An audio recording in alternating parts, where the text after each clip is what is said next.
بسم اللہ الرحمن الرحیم۔ دعائے نبوی صلی اللہ علیہ وسلم۔ حضور سرور عالم صلی اللہ علیہ وسلم اس نازک گھڑی میں بارگاہ الہی سے لو لگائے گریہ زاری کے ساتھ کھڑے ہو کر ہاتھ پھیلائے دعا مانگ رہے تھے۔ خداوند تعالیٰ تو نے مجھ سے جو وعدہ فرمایا ہے آج اسے پورا فرما دے۔ آپ صلی اللہ علیہ وسلم پر اس قدر رقت اور محویت طاری تھی کہ جوش گریہ میں چادر مبارک دوش انور سے گر پڑتی تھی، مگر آپ صلی اللہ علیہ وسلم کو خبر نہیں ہوتی تھی۔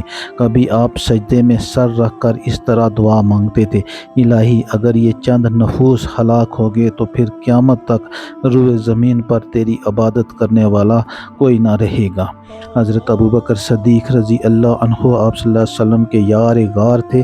آپ صلی اللہ علیہ وسلم کو اس طرح بے قرار دیکھ کر ان کے دل کا سکون و قرار جاتا رہا اور ان پر رقت طاری ہو گئی، اور انہوں نے چادر مبارک کو اٹھا کر آپ صلی اللہ علیہ وسلم کے مقدس کاندھے پر ڈال دی اور آپ صلی اللہ علیہ وسلم کا دست مبارک تھام کر بھرائی ہوئی آواز میں بڑے ادب کے ساتھ عرض کیا کہ حضور اب بس کیجئے، خدا ضرور اپنا وعدہ پورا فرمائے گا۔ اپنے یار غار صدیق جان نثار کی بات مان کر آپ صلی اللہ علیہ وسلم نے دعا ختم کر دی اور آپ صلی اللہ علیہ وسلم کی زبان مبارک پر اس آیت کا ورد جاری ہو گیا، جس کا ترجمہ ہے: عنقریب کفار کی فوج کو شکست دے دی جائے گی اور وہ پیٹھ پھیر کر بھاگ جائیں گے۔ آپ صلی اللہ علیہ وسلم اس آیت کو بار بار پڑھتے رہے، جس میں فتح مبین کی بشارت کی طرف اشارہ تھا۔